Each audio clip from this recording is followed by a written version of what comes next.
उसकी समीक्षा, उन पर चर्चा हमें आगे के लिए बहुत उपयोगी हो सकती है।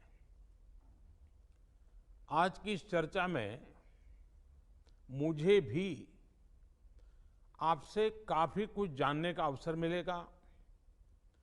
ग्राउंड रियलिटी क्या है उसको समझने का अवसर मिलेगा।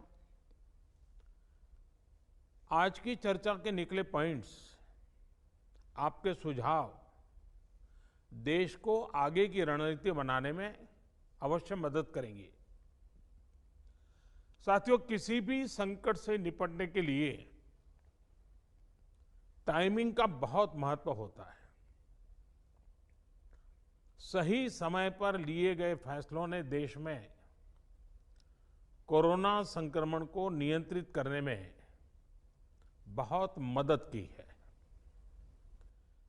भविष्य में जब कभी भारत की कोरोना के खिलाफ लड़ाई का अध्ययन होगा तो ये दौर इसलिए भी याद किया जाएगा कि कैसे इस दौरान हमने साथ मिलकर के काम किया, कोऑपरेटिव फेडरलिज्म का सर्वोत्तम उदाहरण प्रस्तुत किया।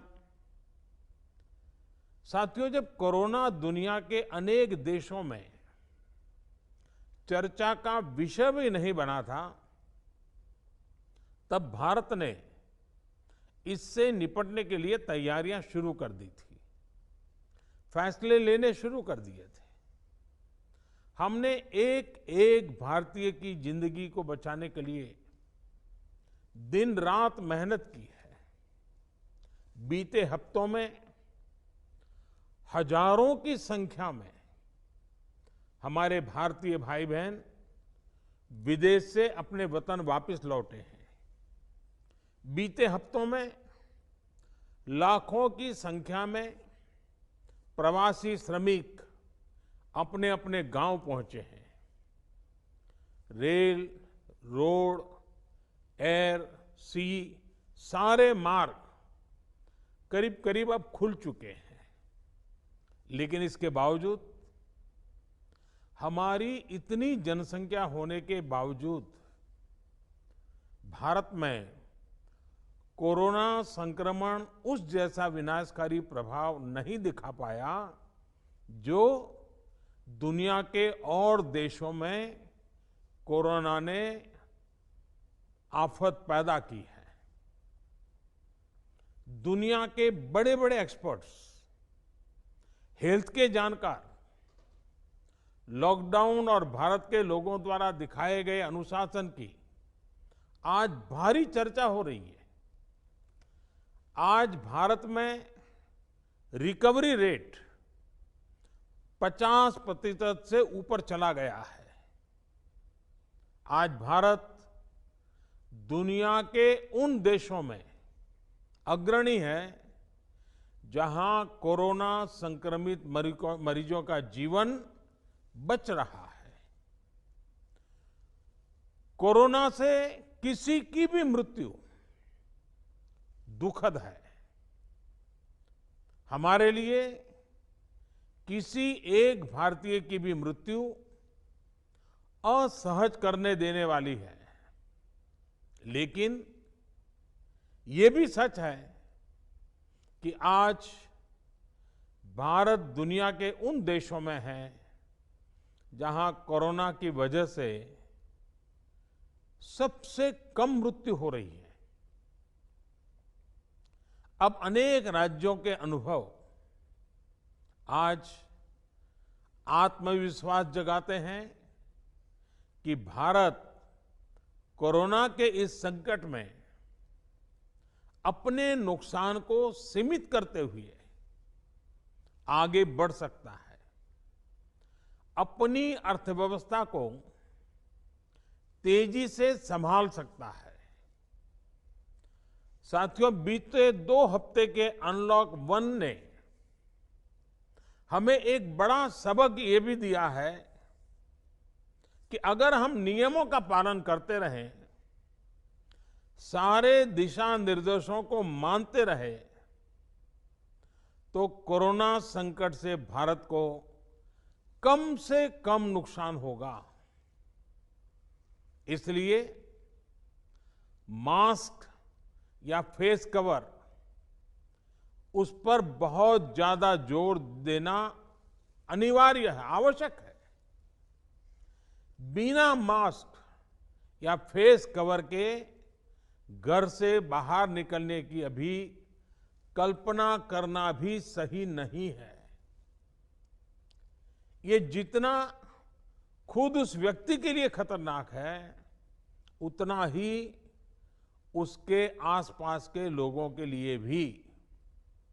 इसलिए 2 गज की दूरी का हमारा मंत्र हो, दिन में कई बार 20-20 सेकंड के लिए साबुन से हाथ धोने की बात हो, सैनिटाइजर का इस्तेमाल हो, ये सभी बहुत गंभीरता से किए जाने चाहिए। खुद की सुरक्षा के लिए, परिवार की सुरक्षा के लिए, विशेषकर घर के बच्चों और बुजुर्गों की सुरक्षा के लिए ये बहुत जरूरी है। अब तक लगभग सारे ऑफिसेस खुल चुके हैं। प्राइवेट सेक्टर में भी लोग ऑफिस जाने लगे हैं। बाजारों में, सड़कों पर भीड़ बढ़ने लगी है।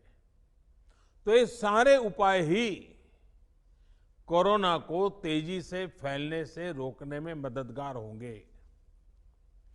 थोड़ी सी भी लापरवाही, थोड़ी सी भी ढिलाई,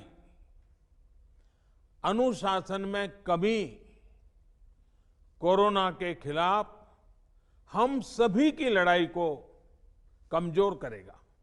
और इतने दिनों की जो तपस्या है, उस पर पानी फिर जाएगा।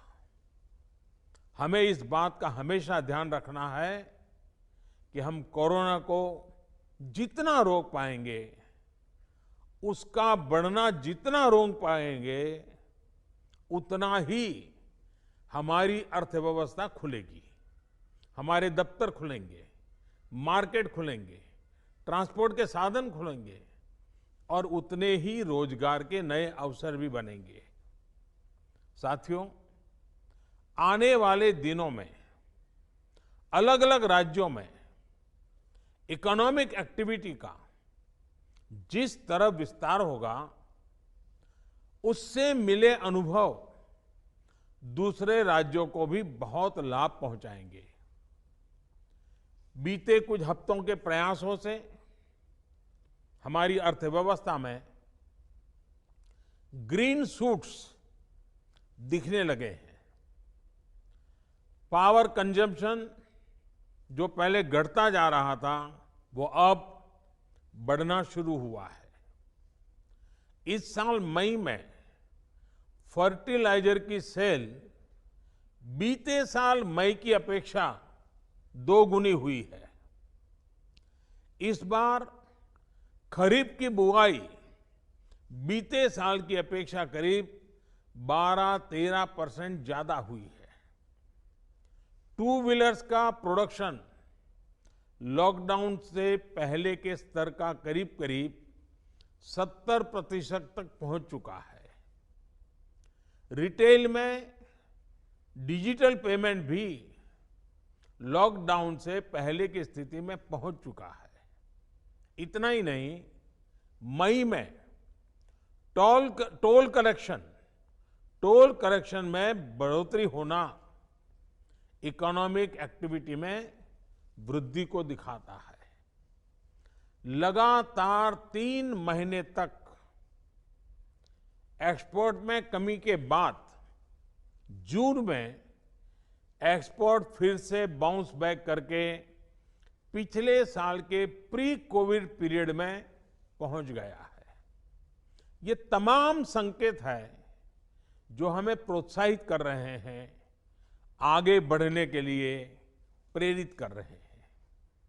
साथियों, आप में से अधिकतर राज्यों में एग्रीकल्चर, हॉर्टिकल्चर, फिशरीज और एमएसएमईज का हिस्सा बहुत बड़ा है।